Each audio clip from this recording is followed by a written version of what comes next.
Bonjour, vous êtes bien dans une nouvelle vidéo droit et photographie. Comme promis dans la dernière, je vais vous proposer aujourd'hui un deuxième QCM sur une question de droit de la photo.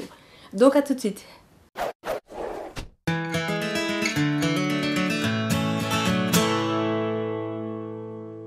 La question du jour concerne le droit à l'image des enfants et les autorisations à faire signer.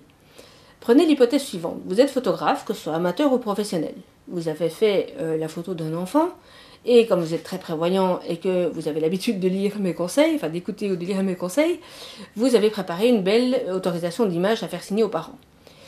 Et vous avez en face de vous deux parents, mais vous n'êtes pas tout à fait sûr que les deux sont bien les parents biologiques de l'enfant. Alors, trois possibilités. Première réponse, il faut absolument que ce soit les parents biologiques, les deux parents biologiques qui signent l'autorisation. Deuxième réponse, non, il suffit d'un des deux parents biologiques. Troisième réponse, il faut que j'ai deux signatures, mais si dedans il n'y a qu'un seul des parents biologiques, ça suffira.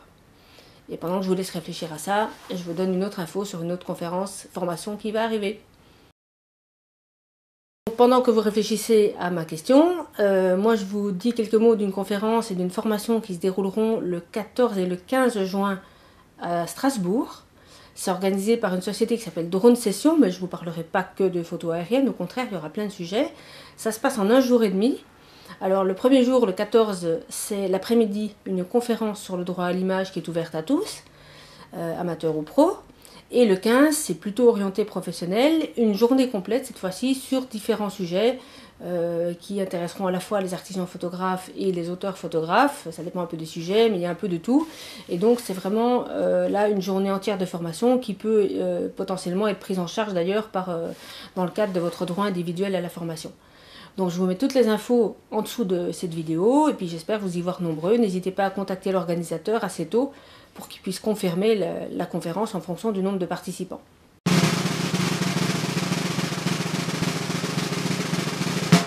Alors, la réponse était la première réponse. Il faut absolument que ce soit les deux parents biologiques qui signent l'autorisation.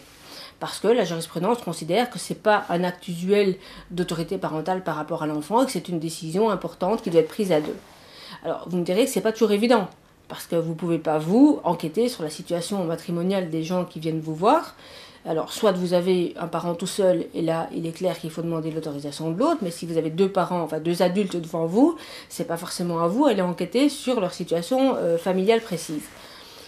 Il y a une précaution à prendre, qui est de bien indiquer dans l'autorisation, et bien de leur faire confirmer éventuellement et leur faire écrire que ce sont bien eux les deux parents biologiques. S'ils protestent, vous pourrez au moins leur expliquer que vous êtes sensible et vous êtes respectueux du droit à l'image et que dans votre qualité de parent éventuellement aussi, vous savez que ce sont des choses délicates, etc. Il y a toujours moyen d'enrober les choses pour que ça passe bien.